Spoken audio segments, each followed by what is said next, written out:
Hello aspirant, कैसे हैं सब लोग? बेहतर हैं?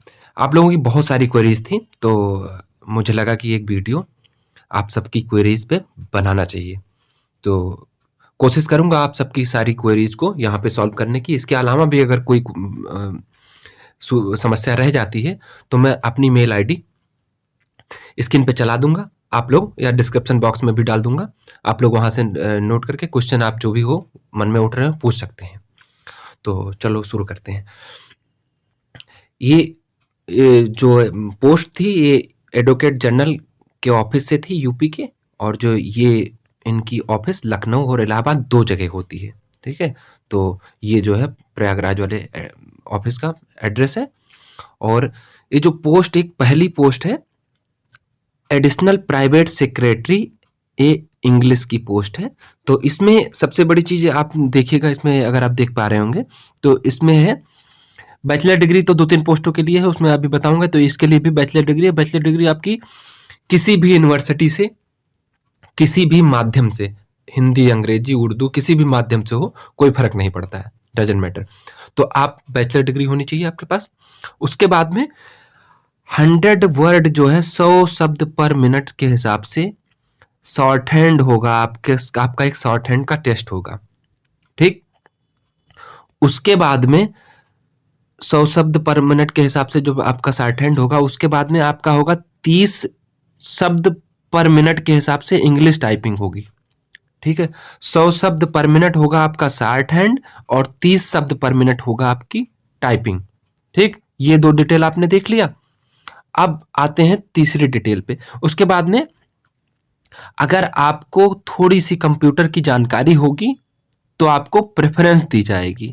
ठीक है, कंप्यूटर की जानकारी होगी उसको प्रेफरेंस दी जाएगी। तो दो डिटेल है, आपको 3 डिटेल की होनी चाहिए। एक तो आपको टाइपिंग 30 वर्ड पर मिनट इंग्लिश में होनी चाहिए। ठीक है, और जो शॉर्ट हैंड भी होगा आपका वो भी इंग्लिश में ही होगा। ठीक है, तो ये दोनों चीज आप नोट कर लीजिए, आपको डिटेल है आपकी जरूरत है। और अब अगले पोस्ट की तरफ चलते हैं। ये है एआरओ के लिए, असिस्टेंट रिव्यू ऑफिसर। ठीक है, ये हिंदी में इसको सहायक समीक्षा अधिकारी कहते हैं। ठीक, इसमें भी बैचलर डिग्री जो है आप हिंदुस्तान के किसी भी यूनिवर्सिटी से, किसी भी माध्यम से पास हो, कोई फर्क नहीं पड़ता। ठीक, इसमें कोई माध्यम का मेंशन नहीं है, आप सब लोग एलिजिबल हैं।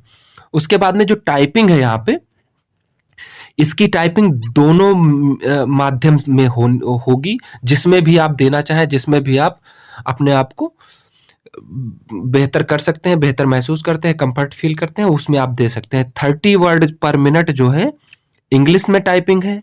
ठीक है, और 25 वर्ड पर मिनट जो है ये हिंदी में टाइपिंग है। तो आप अगर इंग्लिश में देते हैं तो आपको 30 वर्ड पर मिनट देना पड़ेगा, और अगर आप हिंदी में देते हैं तो आपको 25 शब्द पर मिनट के हिसाब से आपका काम चल जाएगा। ठीक है, अगली जानकारी, good knowledge of computer application essential. तो ये जो है आपकी कंप्यूटर की भी थोड़ी बहुत जानकारी आपको होनी चाहिए। गुड नॉलेज का मतलब है आप अगर टाइपिंग कर ले रहे हैं तो आप ऑब्वियस सी बात है कि थोड़ी बहुत कंप्यूटर की जानकारी आपको होगी। ठीक, अब अगली पोस्ट की तरफ पढ़ते हैं, जो है कंप्यूटर ऑपरेटर की। कंप्यूटर ऑपरेटर की पोस्ट के लिए बैचलर डिग्री इसमें भी होना चाहिए आपके पास, ग्रेजुएशन होनी चाहिए कहीं से भी। ठीक है, या तो बैचलर डिग्री के साथ आपके पास ओ लेवल होना चाहिए, या तो ओ लेवल हो, या फिर ओ लेवल के इक्विवेलेंट यानी कंप्यूटर साइंस से भी आप अगर ग्रेजुएट हैं, बीसीए या पीजीडीसीए, तो भी आप इस पोस्ट के लिए एलिजिबल हैं। ये इस पोस्ट के लिए डिटेल हो गई। उसके बाद अगले पोस्ट की तरफ चलते हैं। अगली पोस्ट जो है ये है कंप्यूटर असिस्टेंट की पोस्ट है। इसमें आपकी जो एलिजिबिलिटी है, योग्यता इंटरमीडिएट होनी चाहिए। ठीक है, और इसमें भी आपकी जो टाइपिंग है हिंदी और इंग्लिश दोनों में होनी है। इंग्लिश में होगी 30 वर्ड इंग्लिश में होगी, और 25 वर्ड यानी 25 शब्द जो है आपकी हिंदी में होनी है टाइपिंग। 25 शब्द जो है आपकी हिंदी में।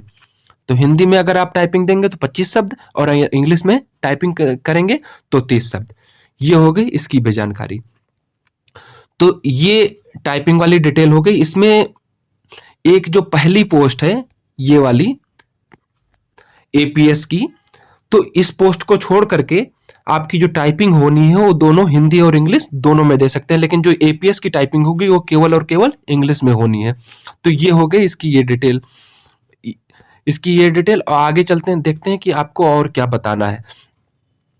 आगे आपको बताना है, आगे कौन सी क्वेरी आपकी और रह गई।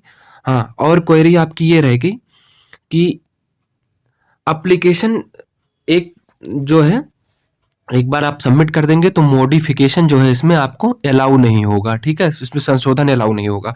और एप्लीकेशन आपको हार्ड कॉपी जो है ये एड्रेस दिया हुआ है, ठीक है, प्रिंट आउट लेकर के और सेल्फ अटेस्ट करोगे, उसको आप सेल्फ अटेस्ट करोगे। फिर उसके बाद में इस एड्रेस पे आपको स्पीड पोस्ट के द्वारा जो है, और कोई पोस्ट जो है मान्य नहीं होगा, तो स्पीड पोस्ट के द्वारा जो है भेज दो। और वहां पे उसकी भेजने की जो तारीख है, हार्ड कॉपी भेजने की तारीख है वो 17 तारीख है। 17 तारीख से पहले जो है पहुंच जाना चाहिए आपका स्पीड पोस्ट वहां पे। तो ये आप ध्यान रखिएगा इस चीज को। और बाकी अगर कोई और जानकारी चाहिए हो, अब शायद नहीं बचा है कुछ, अगर और कोई जानकारी चाहिए होगा तो मैं बता दूंगा। हाँ, ये थोड़ी सी ये जानकारी रह गई पार्ट सी में, जो आप लोगों ने पूछा हुआ है कि हिंदी इंग्लिश टाइपिंग जो ये जो यहाँ पे लिखा हुआ है, आप लोग मुझे लग रहा है यहीं से कंफ्यूज हो रहे हैं। जो हिंदी इंग्लिश टाइपिंग यहाँ पे लिखा हुआ है, ये टाइपिंग टेस्ट उसके लिए है जो आप 3 और पोस्ट हैं, एपीएस के लिए नहीं है। एपीएस के लिए केवल और केवल इंग्लिश में ही टाइपिंग होनी है, ठीक है। अगर आप असिस्टेंट प्राइवेट सेक्रेटरी के लिए पोस्ट दे रहे हैं तो उसकी टाइपिंग केवल और केवल इंग्लिश में ही होनी है, ठीक है। तो आप ये बात का ध्यान रखिएगा, उसकी टाइपिंग केवल और केवल इंग्लिश में होनी है। तो ये टाइपिंग आपकी 3 पोस्ट है उसके लिए है, और ये टाइपिंग का जो नंबर है 30 नंबर की टाइपिंग होगी, ठीक। उसके बाद में जो एपीएस के लिए ये डिटेल लिखी हुई है कि शॉर्ट हैंड जो है होगा, और शॉर्ट हैंड और टाइपिंग ये सब मिलाकर के उनका जो है 40 नंबर का होगा, ठीक है, एपीएस के लिए। ये जानकारी जो मैं दे रहा हूं ये एपीएस के लिए है, एडिशनल प्राइवेट सेक्रेटरी के लिए। और ये सारा कुछ मिलाकर के 40 नंबर। लिफ्टर और फर्रास और स्वीपर माली, तो ये सारी जो पोस्ट है ये डायरेक्ट रिक्रूटमेंट है, ये आप भर दीजिए जिनको भी भरना है। इनको इसके लिए कोई पेपर एग्जाम नहीं होगा, तो आपकी ये जो डायरेक्ट रिक्रूटमेंट है, डायरेक्ट भर्ती होनी है। तो एक चीज ये जान लीजिए। बाकी अगर और कोई क्वेरी रह जाती है आपकी इसके अलावा भी, तो मैं मेल आईडी अभी अब इसमें लगा दूंगा और आप वहां पे अपनी क्वेरी पूछ सकते हैं। मुझे लगता है कि सारी डिटेल मैंने दे दी है। बाकी मिलते हैं अगले वीडियो में। नमस्कार, थैंक्स फॉर वॉचिंग।